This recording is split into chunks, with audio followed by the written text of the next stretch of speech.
আর্জেন্টিনায় নিজের শেষ ম্যাচ দিয়ে বিশ্ব রেকর্ডে ভাগ বসালেন মেসি। আর্জেন্টিনার জার্সিতে ঘরের মাঠে নিজের শেষ প্রতিযোগিতামূলক ম্যাচ খেলে ফেলেছেন লিওনেল মেসি। বিশ্বকাপ বাছাইয়ে ভেনেজুয়েলার বিপক্ষে এই ম্যাচে আবেগে ভাসতে দেখা গেছে তাকে। ওয়ার্ম আপের সময় তার চোখের কোণে উকি দিচ্ছিল জল। পরে অবশ্য ম্যাচে শুধুই হেসেছেন মেসি।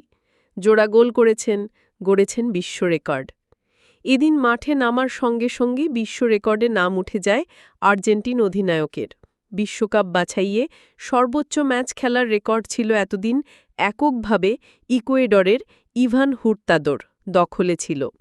আর্জেন্টাইন সংবাদমাধ্যম টিওয়াইসি স্পোর্টসের তথ্য মতে তিনি ৭১টি বাছাইয়ের ম্যাচ খেলেছেন। ভেনেজুয়েলার বিপক্ষে ম্যাচ দিয়ে তাকে ছাড়িয়ে ৭২তম ম্যাচ খেললেন মেসি। এর মধ্যে ৪৫ বার তিনি ঘরের মাঠে নেমেছিলেন। বিশ্বকাপ বাছাইয়ে ৭২ ম্যাচের মধ্যে মেসির দল জিতেছে ৪০টিতে। এছাড়া ২০ ম্যাচ ড্র এবং ১২টিতে হেরেছে। যদিও লাতিন আমেরিকার কনমেবল বলছে হুতার্দো ও মেসি সমান ৭২ ম্যাচ খেলেছেন বাছাই পর্বে। এদিকে ভেনেজুয়েলা ম্যাচের পর ফের ২০২৬ বিশ্বকাপে নিজের খেলার সম্ভাবনা নিয়ে প্রশ্নের উত্তর দিতে হয়েছে মেসিকে।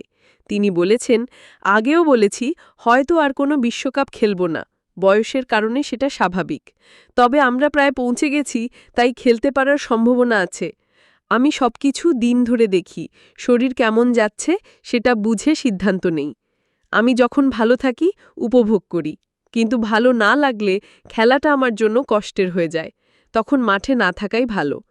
তাই দেখা যাক সামনে কি হয়, যোগ করেন মেসি।